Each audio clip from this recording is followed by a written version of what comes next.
যোৱা 20 তাৰিখে প্ৰতিদিন টাইমত টক শ্ব' পাতি নিতুমণি শইকীয়াই যি ধৰণৰ বিতৰ্কিত মন্তব্য কৰিলে মিচিং জাতিক লৈ তাক লৈ আমি তীব্ৰ প্ৰতিবাদ আৰু গৰিহণা যোগাইছোঁ। কাৰণ অসমৰ অদ্বিতীয় জনগোষ্ঠী হৈছে মিচিং জাতি আজিলৈকে কোনো ভিক্ষা খুজি খোৱা নাই। তেখেতে মস্তিষ্কৰে যদি বিবেকে ঢুকি পাইছে, সুস্থ বিবেক আছে, এজন সাংবাদিক হিচাপে তেখেত যদি পৰিচয় আছে, তেখেতে অসমীয়া ৰাজ্যৰ আগত ক্ষমা খুজিব লাগে। অন্যথা আমি আইনী ব্যৱস্থা হাতত তুলি ল'ম।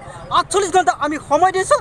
ছয়দুৱাৰ মহাবিদ্যালয় আৰু কলাবাৰী মহাবিদ্যালয় মিচিং ছাত্ৰ একতা তৰফৰ পৰা আমি আজি তীব্ৰ গৰিহণা দিছোঁ। কাৰণ তেখেতক এজন আমি ভাল সাংবাদিক হিচাপে জানো, তেখেতৰ মুখত এনেধৰণৰ শোভা নাপায়।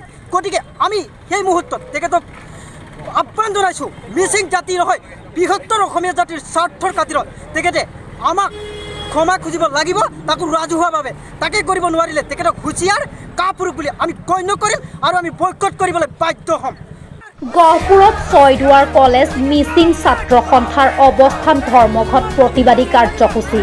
মাজুলীৰ গাভৰু শীৰ্ষক বাবুৰ এলবামে সম্প্ৰীতি তীব্ৰ প্ৰতিক্ৰিয়াৰ সৃষ্টি কৰিছে মিচিং জনগোষ্ঠীৰ লোকসকলৰ মাজত।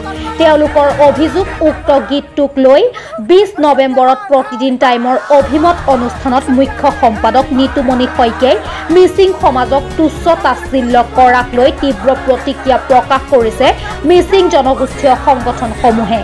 গহপুৰতো আজি ছয়দুৱাৰ কলেজ মিচিং ছাত্ৰ সন্থা TMPK, গহপুৰ মিচিং কৌবাং আদি সংগঠনসমূহে দুপৰীয়া গহপুৰ চৰকাৰী বাছ আস্থানত অৱস্থান ধৰ্মঘট পালন কৰে আৰু এক প্ৰতিবাদী কাৰ্যসূচী পালন কৰাৰ লগতে নিতুমণি শইকীয়া গবেগ, প্ৰতিদিন টাইম মুৰ্দাবাদ, মিচিং জাতিক অপমান কৰা সহ্য কৰা নহ'ব, নিতুমণি শইকীয়াই ৰাজহুৱাকৈ ক্ষমা খোজক আদি শ্লোগান দি উত্তাল কৰি তোলে গহপুৰ নগৰ।